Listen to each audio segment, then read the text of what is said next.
Welcome to r/IDontWorkHereLady, where principals get arrested. For a little explanation, here in Germany, we have Bundeslande, kind of like the states in the US, but way less independent. Since the school system is up to the BL, they often start their summer vacations at different times. The biggest reason being chaos on the highway system if everybody would want to drive to summer vacation on the same day. Also, this is not a recent story, but quite a few years ago. My niece is from Bavaria. I'm from Baden-Württemberg. Her summer vacation started a whole week earlier than ours, and she came for a visit with my brother and her siblings. It was like in the morning, and we decided to take Doggo for a walk and go to the bakery on the other side of the street of a big school complex. I went in, she stayed outside with Doggo. I came back out, and she was gone. Let me introduce our protagonists. Principal, me, niece. I decided to call her on the cell phone, and this was the talk. Niece, thank God you're calling. Principal screaming in the background. How dare you take a phone call while I'm talking to you? You're in enough trouble for skipping class. As I later found out, he ripped the phone out of her hand and must have hung up. I realized what must have happened and went into the school to clear up this misunderstanding and go right away to the principal's office, hoping she would either be there or soon be bought by a teacher. Outside, I already hear him screaming at her. Principal, stop giving me a fake name and stop lying. You won't get out of here until I have the truth. And I promise you, this will be mentioned on your school certificate. We have grades for general behavior here, and teachers can also write a comment in there. It's something employers care about if you're looking for an apprenticeship, for example. I didn't bother knocking and went right in. Principal, who are you? And how dare you come in here without knocking? Me, I'm this girl's uncle. What the hell do you think you're doing here? She doesn't go to your school. Principal, I guess you were the one on the phone. Nice try, but you won't help her trick her way out of this. I'll get to the bottom of this, and will only release her to her parents. Now get out of my office or I'll call the police and have you arrested for trespassing in a school. Schools are protected places, so you get in way more trouble here for trespassing than usual. Me, I will stay right here to protect my niece from your crazy ass. And calling the cops sounds like a really good idea. After all, you abducted my niece. So I did the call, and just told the police that my niece got abducted, and to come to the principal's office ASAP. Principal, do you really expect me to believe your fake phone call? Not until the police are here. Then he started to shout at my niece again, who was in tears by now. Me, stop effing shouting at my niece. You will not address her until the police are here, or I will shut you up. Principal, that is it. I'm calling the police now to have you arrested and finally find out her real name. So he called the police, only to find out I actually did call the police. Suddenly, he was not so sure anymore, and you could tell the cogs in his head were finally starting to turn. About 5 minutes later, the police finally arrived, and they questioned us separately. Here's roughly what my niece told the cops. She was waiting outside the bakery when Principal came onto her like a bat from hell.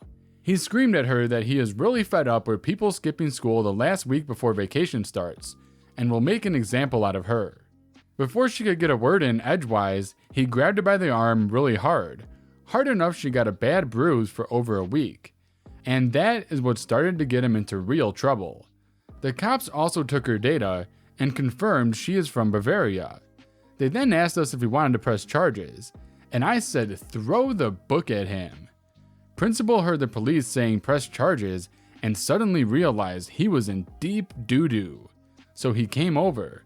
Principal, hey, this was just a misunderstanding. You have to understand, I have to be strict with people skipping school. Me, if by being strict you mean assaulting a 12-year-old so badly she has a handprint from you on her arm that will create a huge bruise, abducting her from my care, and wrongfully imprisoning her in your office while screaming at her and scaring the bejesus out of her, then no, I do not have to understand that. Please, you're completely blowing this out of proportion. I could get suspended without pay over this and even lose my job. Good. Anybody who treats a scared 12-year-old girl like that should never again get to work with kids. In the end, he really did lose his job, and I'm very glad he did. During the investigation, it turned out he was a sorry excuse for a teacher who belittled kids, who always took the teacher's side no matter how wrong they were, and even had slapped kids on several occasions. He went to court for assault and attempted abducting, plus wrongful imprisonment, plus a few more bodily harms against students. He lost his job and pension, got 2 years on probation, and 500 hours community service with the stipulation that it could be nothing that involved kids. He was also forbidden to ever work with kids again. So this is just a horrible situation, but I can't help but wonder, what happened to the doggo? Yesterday, I visited the Red Bullseye store. You know the one. Yeah, the one with red shirts and no Captain Kirk. Anyways, as I'm walking through the kitchen supplies and admiring a glass cutting board, I hear the sounds of a throat clearing. My shopper's sense begins to tingle. I turn around, half expecting a Karen, but to my shock and dismay, it wasn't a Karen. In fact, it was as if the entire situation was the end of a good story. There, standing with arms folded, was a manager, scowling at me. "Excuse me, if you have time to lean, you have time to clean." He sounded serious. Isn't that a quote from that McDonald's movie? I was serious. I think Nick Offerman's character said it, but I'm not certain. Customer used deflect. It was somewhat effective. Manager: "Probably, but I don't want you standing around doing nothing. We don't pay you to hang out." This time was less harsh, but still stern. Me: "You're not paying me anything. I'm a customer." I gestured down and realized I had made a fashion mistake. I was in a red polo and khakis. He eyed me up and down and shook his head. It was apparent the situation was as awkward for him as it was for me, as he said, "Oh, I'm sorry, sir. I just saw a uniform standing around and half expected it to be redacted name. He's new and lazy as crap. I'm really sorry about bothering you." Me: "It's alright. I should have realized what I was wearing today." We both had a small laugh and went our separate ways. Back in 1997, I got one of those newfangled contraptions called a cellular phone. During that time, the cell companies allowed you to choose a custom number from a block of numbers if you so desired. I chose an easy number, XXX0555. I don't get that many calls these recent years, as texting and DM are the best way to contact me. Any number I don't recognize, I let go to voicemail, which the message says, "Hi, as you've gotten this far and haven't realized I never listen to voicemails, I assume you're selling something. Not interested. Okay, thanks, bye." One afternoon, I checked my phone after my work shift and noticed 50 plus missed calls, all from various numbers I didn't know. I was very confused, but honestly didn't think much of it other than I would have a talk with my mom. She had previously given out my number when she was trying to sell something on Craigslist, and I thought that this was another instance. My phone rang again while I was out in the parking lot, so I answered it, even though I didn't know the phone number. Let's meet the cast. Me, Bargain Hunter. Me: "Hello?" Bargain Hunter: "Hello? Is this local retail chain?" "No, this is not local retail chain. You've got the... Do you have any more of the coolers on sale in your ad?" "No, this is not local retail chain. So no. You've got the wrong... Does any of your other stores have... Holy crap, dude. Are you deaf? This is not local retail chain. You've dialed the wrong number." Is this 555 XXX0555? Yes, but this is not local retail chain. In the ad, this number is listed as the store contact. I was very confused by this point, but I quickly pieced things together. Me: "Sounds like the company listed the wrong number then. I'm not local retail chain. You dialed my number."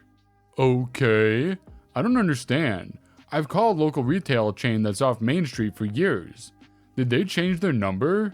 I've had this number for 22 years. Some idiot at the ad agency fast-fingered the phone number and listed mine instead. Do you understand that? So, is local retail chain out of business? Closed down?" Obviously tired of this conversation, Me. Yes, they're closed. Go to another store to get your cooler. Click. Aftermath. I called up local retail chain and eventually spoke to the general manager. He was very cool and understanding with the situation and gave me a $50 in-store credit for my troubles. Apparently the ad agency put the 777 XXX0555 area code as my 555 XXX0555 area code. I never saw the ad, but the phone calls all stopped within a few days. No idea if Bargain Hunter ever got his cooler. He was obviously clueless enough not to listen to me. Maybe he didn't hear my final statement. So this is something out of my worst nightmares. Seriously, I get enough annoying telemarketers calling my cell phone daily, but this would drive me nuts. Alright guys, we got our wholesome story of the day, so let's get into it. And this one's called Embarrassed Lady at the Grocery Store. I'm a tall, bearded guy. That day I was wearing torn up jeans and a Rob Zombie t-shirt with psychedelic skulls and stuff like that on it. Far from the clean blue polos that the staff wears.